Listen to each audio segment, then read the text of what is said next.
You're listening to the Inside Syracuse Basketball podcast presented by Crouse Health, the exclusive healthcare partner of Syracuse Athletics.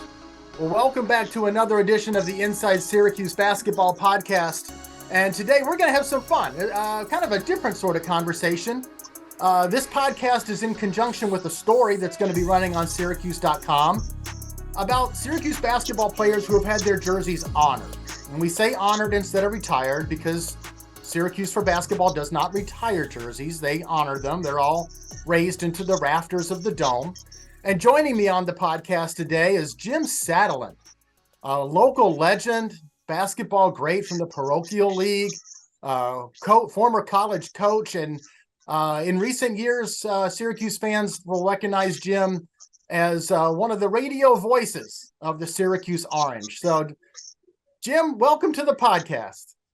Well, thank you, Michael. Now, make sure you don't tell anybody all the problems we had of getting in this thing. No, I guess we already told everybody that now, haven't we? You know, I'm a neophyte in this kind of technical stuff, so I'm glad we're finally ready to go. We never discuss about any of the stuff that happens before we hit the record button, Jim. So, Right. And listen, if you only knew the number of times when technology failed me or when I failed technology. Perfect. We're ready to go then. So let's go. So, I started thinking about this topic, and I think about it a lot, probably more than I need to. But just this past season, in the final regular season home game, among the many festivities that were going on at Syracuse that weekend, they honored two members of the 2003 national championship team, Jerry McNamara and Hakeem Warwick, by raising their jerseys to the dome's rafters, bringing the total number to 17 former players who have been so honored. And I always think, who else deserves that honor? And who should be next? And I think it's a worthy conversation because 17 might sound like a big number to some folks, but if you compare that number to other established programs at like Connecticut, Kansas, North Carolina, Indiana, UCLA, a lot of these other schools have honored a lot more players than Syracuse has. So I think we can legitimately have this conversation. So let me just let's get the ball rolling. Just give me a few names that come to mind for you when you start thinking about players who need to have their jerseys honored. Well, Michael, they have there's been so many terrific players for Syracuse over the years that have really made this a dominant program nationally. Now, they've fallen off a little bit recently, but before that, certainly a dominant team, along with those schools that you just mentioned. And so it's hard to probably separate a couple of them. I mean, if I looked at a few of them, I would say back a little bit, Rudy Hackett had a fabulous career, and he was the first one to lead that team along with Jimmy Lee into the Final Four, set the tempo for everybody else, I think. Ralph Anderson, we coached against him a number of times, and he was a fabulous player. Pearl got all the comp and everything else, the pub, but Anderson was a terrific player that did everything for that team. And I think that Stephen Thompson, a little bit more recent, although not as recent as time flies here, Mike, as we say, because that was back in the late 80s, 90s. So, but he was a fabulous player. For a guy who couldn't really shoot it and was not a good foul shooter, but could do everything else. He was the glue in that team, not to mention that he scored whenever he really wanted to. Those three guys kind of stick out to me more than anything, although I think that if you talk to players, you talk to everything, they probably are more supportive of people in their own era. They look at those guys that played against or that they were with and doing some things, and they probably are going to think more in that direction. But, it's having a banner raised in your name, it's pretty nice, pretty neat, because you're there forever. As long as that facility's there, you're there. And, it's the difference between that and the Hall of Fame, maybe. Hall of Fame is a great honor to have for anybody, but there's usually multiple, 8 or 9 people to go in every year. But this situation where you're getting raised up to the top happens very rarely and sporadically, and So you have to be pretty careful about how you're looking at this thing. You can't take this lightly on who are the next people good to go in. Yeah, I do agree with you. I don't think you want to put guys up willy-nilly and just make it we do this once a year, and then you end up where you start running out of names. You want to still make it an honor. And I think it is still because, every time we have a ceremony, these guys get choked up. You can tell that it really means something to whether it's a John Wallace or Carmelo Anthony or Billy Owens or whoever it is, Dennis Duval a few years back. It hits them. And it should, though. It should, Mike. It really should. I mean, this is a fabulous honor of all the great players and all the people that you've had in this program for so long, and they're putting your name up there as one of the elite players that have ever been at this institution. So, yeah, I mean, I can understand how people would get choked up and under, what that's going to happen. So, yeah, and that's why I think you're right. I think it's not something you do yearly. It's not like you got to add on a different guy each year. I don't think that's the way this thing goes. As I alluded to when we started here, we're having this conversation because I'm also doing a story on syracuse.com. And for it, I took a different tack. I sent out messages to 50 former Syracuse players. And I asked them who should be the next guy to have his jersey honored. I received a little over 35 responses as we're recording. Some are still coming in. In fact, I got one just before we started. So we're at about 35, 37 responses now, which I think is really cool. Some of these guys actually have an opinion on this. My leading vote getter to this point, and it might change before the story comes out, it is Raphael Addison, who you mentioned earlier. He was a good guy. I didn't hear that. It is the leading vote getter at this point is Raph Addison. I'm sure that he's probably got a lot of people that have talked about him getting in, being the next person. And as I mentioned, he was kind of not in the spotlight because you had Pearl playing with him all the time. But if you talk to Jim Boeheim, I'm sure that he would talk about Ralph Addison as being one of the great leaders that they ever had at this program. And he was in that midst, too, of just before Coleman and Owens and those guys that put all that Final Four together. I mean, all those guys brought all those kind of things going. So when I think of him, I just think he was a terrific scorer. He rebounded, he guarded you, had a great body for 6'7", strong. He won. I mean, they won all the time, and he was the leading guy on that team. So certainly he would have to be somebody that they would think strongly about being the next one up there. Still ranks 10th all time in points at Syracuse and didn't play with the 3-point shot. So, yeah, I mean, you're right. And they didn't play anywhere near as many games either as they played today. So when you look at the number of points scored, it's hard to compare because those guys just didn't have the same kind of opportunities. Another guy you mentioned was Rudy Hackett. Now, at this point, he is my second leading vote getter. And listen, some of this is a little skewed. This isn't scientific. I think a few more of the guys I polled played in the 80s in and around Raph Addison's career than I had guys from the 70s. But Rudy's still at number 2 in the poll. And this is a guy I didn't cover him. I didn't even see him play. But he has a soft spot in my heart because I recognize him as the senior captain on the first Syracuse team to go to a Final Four. When I was coaching at Bonaventure, we played them twice during that time, and we had no answer for Rudy Hackett. I mean, he was 6'9", he could shoot from the outside, he could post you up on the inside, he ran the floor. He and Jimmy Lee played very well together. There were a twosome that was hard to stop, but Hackett was one of those guys that did everything. I mean, he just did everything for your team. He could play center, he could play forward, he could do it all. And I thought, I mean, he's been underrated, I think, throughout his whole career here. After the Final Four, because he was a guy that played a lot, I think, in Europe, and his career went on. And I just think that people forget about him because it was a long time ago. It was almost 50 years ago, and you have a tendency to forget those kind of things. But guys that played with him or guys that coached against him don't forget that. Believe me. Yeah, and that kind of bothers me. I mean, Rudy's number really should have been put up in the 80s or 90s.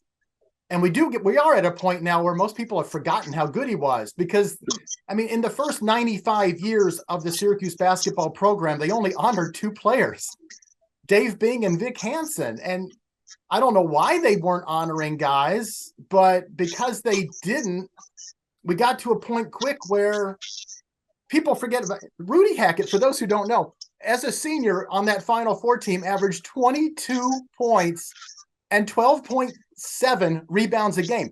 There hasn't been a Syracuse player since then that can match that rebounding number in a single season. Nobody. Not Derek Coleman, not Ronnie Cycli, not John Wallace, not Carmelo Anthony. Rudy Hackett.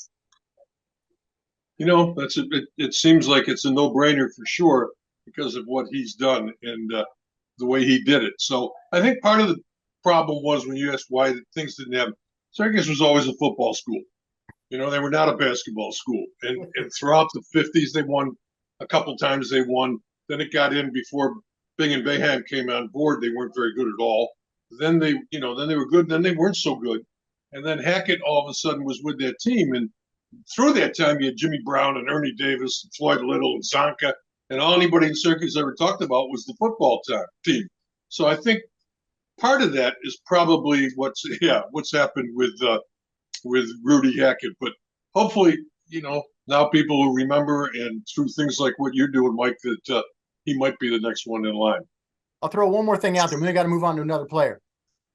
The 1987 team that went to a Final Four has had 3 guys have their jerseys honored: Sherman Douglas, Derek Coleman, Ronnie Cycli. The 2003 national championship team has also had 3 guys: Carmelo, Hakeem, and Jerry McNamara. Even the 96 Final Four teams had John Wallace. The 75 team hasn't had a player recognized yet in terms of having their jersey honored. So we'll see. Let's stick with that team. What do you think of Jimmy Lee? He's my golf partner, so I love the guy. He can hit it a mile, and he's great that way. And he's terrific. You know, I think I always thought that the excellence to have a banner up there has to be longevity as much as anything else. Now, except for Carmelo, of course, who was only here 1 year and you win a championship. But everybody else was here for 4 years and, you know, had great numbers and stats and success, probably the most of that 4 years, you know, throw it there. Jimmy had a great senior year, had a good junior year. They couldn't play, though, at that time either. When you were a freshman, that might have been the first year that you could play in the varsity. But so those guys all played in the freshman team. So they only played 3 years. So right. I look at Jimmy Lee as one of the best guards that ever played at Syracuse, for sure. He made the shot that, you know, was heard around the world against your old team, too, if I'm not mistaken, against Carolina. And, you know, probably the biggest shot in the history of Syracuse basketball, individual shot, you know, to win a game. Jimmy Lee brings that shot up every time he and I get together. So thank you. Thank you. Yeah. Yeah. He's very proud of that 75 team. And I think he would agree with you that they haven't gotten the notoriety that they probably should. You know, it just kind of didn't happen. And but I think Jimmy will certainly get some consideration for this. You know, as he deservedly should. So, but probably not in the first couple ones coming in. I think there's some other guys that might be a little bit ahead of him in line this time. Don't get mad at me, Jimmy Lee. Don't get mad at me. I'm telling you, you're a great player and a good golfer too. But maybe it's not quite your time yet. He's not giving you any strokes the next time you guys play together. Right. That's right. Etan Thomas has gotten some votes. Obviously, great center, still the school's all-time leading shot blocker. Now, he doesn't play on a Final Four team, but he plays on a couple Sweet 16 teams. What's your opinion of Etan? You know, I think Etan wasn't one of those sexy players. You know, he wasn't one of those guys that you walked out of the game saying, whoa, wow, because he had 28 points and he did have probably, you know, 15 rebounds and 10 block shots or 8 block shots. He was terrific that way. But I'm not sure. And he actually, crazy as it sounds, he probably had a better career in the pros than he did at Syracuse because of longevity. He played a long time there. He did the same things in the pros that he did at Syracuse, but he's obviously a very bright guy and has done all kinds of great things as an activist, and so I have great respect for Etan Thomas, and I think he was one of those guys that was an excellent player during a dominant string that Syracuse had from a national standpoint. I just don't know if he quite scored enough to take the next step. That wasn't his job. And when he's in the center spot playing for Syracuse, especially early, you didn't get a lot of opportunities. You didn't get the ball, and you weren't going to shoot a whole lot. Jesse Edwards, totally different than what Etan Thomas said in terms of being able to catch the ball, post it, and do things. And I think Etan had to go to the board and get it if he was going to get it. So an offensive play for Etan. Yeah. Running a play for Etan meant Jason Hart missing a shot. Yes. So I think he's a terrific player, like all the rest of these guys that we're talking about. Just not quite sure if he's one of the top guys to go in. The one stat that always stands out for me with Etan, I mentioned that he's the school's all-time leading shot blocker. He holds that record by almost 100 more than the guy at number 2, who's Roosevelt Bowie, no slouch himself. I mean, that's pretty amazing. I mean, Roosevelt held the record for 20 years, and then Etan just blew it away like he's Bob Beeman. And Roosevelt played 4 years too, and Etan probably did, but I don't think he played much as a freshman or did get much time in that one. So it's interesting. I saw Roosevelt Bowie a little while ago at a golf tournament, as a matter of fact, at St. Bonaventure of all places. I looked at him. I said, "What are you doing here at St. Bonaventure after you broke our hearts?" But he's working for the Batavia Downs Casino now as kind of a front guy and doing some things. So he's there. But the first thing he said to me, he must have talked to you or he done something about this, because he said Dale Shackelford should have his number raised up to the banners. I said, well, Dale was a terrific player. Yeah, he did this. So he was selling Dale Shackelford to join him up in the rafters. I am not going to publicly argue with Roosevelt because he scares me. A lot bigger than you are, I know that, or me. And I'm also not going to argue against Dale Shackelford because similarly, he's a huge guy and I'm scared of him. Maybe Roosevelt might have been one of the guys I pulled. I can't say. You mentioned Stevie Thompson earlier. Stevie's interesting. He played with all those amazing players. We mentioned them earlier: Ronnie Cycli, Derek Coleman, Sherman Douglas. He never led Syracuse in scoring in any single season, and yet he's number 6 or 7 on the school's all-time scoring list, which is amazing. It is. I mean, it's incredible what he did, how he was able to. Of course, he ran. I mean, he was quick. He could get out on the floor. Sherman Douglas was a great passer, lobber, and they got it in. And he had more spectacular plays at Syracuse probably than, maybe Pearl in a different way. But I don't remember anybody finishing on a break the way Stevie Thompson did. And I mean, he could do things that a lot of people could not do. And he was so well-rounded. He's going to be one of the next couple, I think, up there. He just has to be, just based on what he's done in the past. Yeah, it seems like his name's right in the mix there with Ralph Addison and Rudy Hackett and some of these other guys that we're talking about.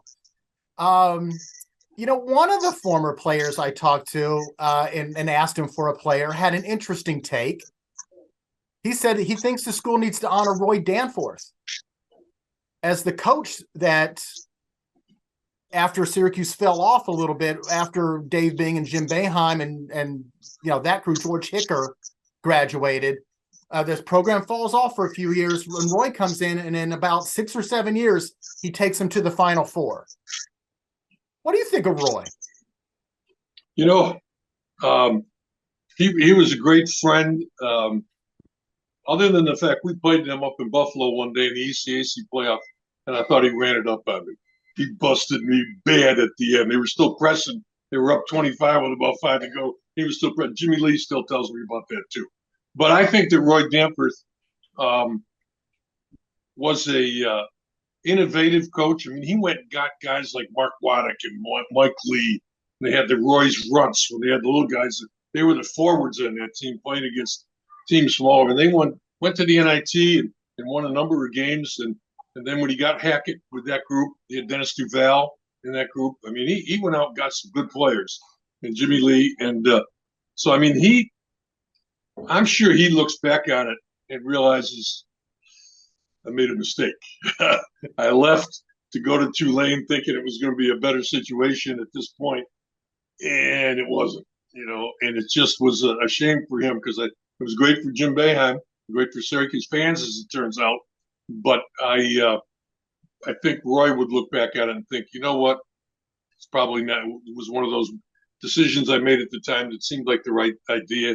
Maybe it was a financial one. I don't even know, but it was didn't work out for him. But I thought he was a great coach. I thought that he was a good recruiter. He brought in guys that, and he taught me in a summer class. He taught me a basketball class up at SU that I needed 3 credits. Probably I flunked the course, probably at bodies, and I had to come in and get 3 more credits. But I got an A from him too. So I'm never going to say anything bad about Roy Difford. I'll tell you that. But he was a good coach. He really was a good coach and a good person and a fun guy to be around too. I've had only a couple times where I've had a chance to talk with him, and I think it would be great if the school would at least, bring him back and at least have a day or on, somehow, let the crowd see him because he's still around. He's doing really well. A few of his former players let me know every once in a while, hey, Roy's doing good. So just a couple more names to throw out here, and we can make it quicker on some of these. A teammate of Etan Thomas's, Jason Hart, the school's all-time leader in steals. Wow. I didn't realize that. He was, he came in, remember he came in under that cloud that he signed with Syracuse and then was going to go back and to someplace in California. Of course, he was from Cal. That's a long way to go. And then Jim Boeheim wouldn't release him, if I'm not mistaken, from his letter of intent. You're right. And he finally came, and then he was relaxed, and he came in here, started as a freshman too, if I'm not mistaken, and was a terrific pass-first guard, good defensive player, both in the zone and at the top. He was like a lot of the Syracuse guys, that flourished when they played the top of the zone. Frank Howard and a bunch of different guys that have really been good there. So Jason Hart was not a real shooter. If you remember, he wasn't a real scorer from outside, but he could get to the basket and do some things. But you're right. He was a terrific defensive player and strong too. If you remember how big he was, I don't mean 210 or anything, but I mean he was wiry and he could get to it. So really one of those really, really good players for Syracuse. Leo Routens. I think Leo was probably the most well-rounded player that Syracuse maybe has ever had. 6'8" shooter, passer, rebounder. Not really a defender. Leo, that wasn't your strong suit, but he could do everything else. And and I think he was only at Minnesota 1 year maybe. Yeah, he came to Syracuse and played 3. Okay, so he ended up playing 3 there. So and one of the other good things that Leo did, he gave us Andy Routens, and Andy was a terrific player at Syracuse as well. So he contributed a great deal to the Syracuse program, Leo. But I thought he was really a talented player. I mean, he was a first-round draft pick, played the pros for a few years till his knees, got out gave out at him, and so on. But he was probably the most well-rounded player that I can remember at Syracuse. If we're thinking of any player off the 2013 Final Four team, is it Michael Carter-Williams or maybe Brandon Trish? Good point. I think Brandon Trish had a better career at Syracuse than Michael Carter-Williams. Carter-Williams, if you remember, didn't play at all as a freshman. Then he came in. Did he play 3 years or 2 years? Just the 2. Okay, the second year he just blew it out. Became a top draft pick, top 11, 12 draft pick, and had a great first year in the pros and everything. So I think I would go with Brandon Trish though, only because he played it the whole time and he was such a steady player and did so much for them. But Michael Carter-Williams got him to the Final Four that year, no question. This doesn't have to be the last guy because there's a lot of other names I could throw out there, but I think we might make it the last guy because we've been talking for a while. Danny Shays. Kind of the same thing again. Danny Shays ended up obviously playing 20 years in the pros, so people saw something about this guy, right? Right. But I don't know if we count the pro career though for the Syracuse jersey, right. but right, Bill. Right.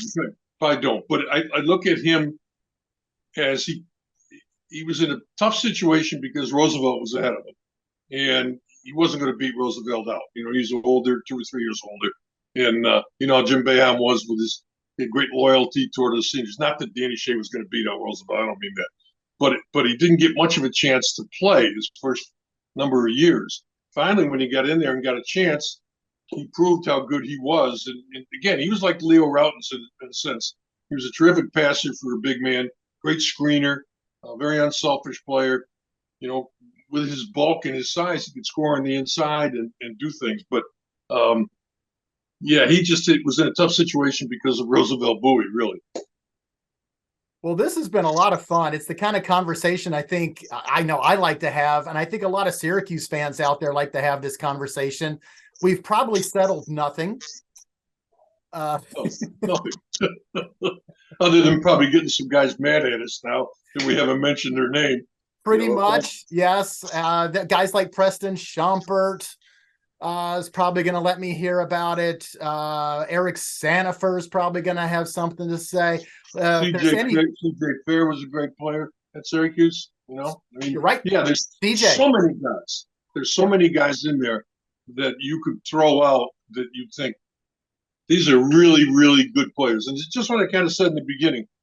When you had so many excellent players in this program, so many terrific players that built this program up, it wasn't just the guys that are up in the rafters, and it wasn't just the guys that you and I are talking about right now.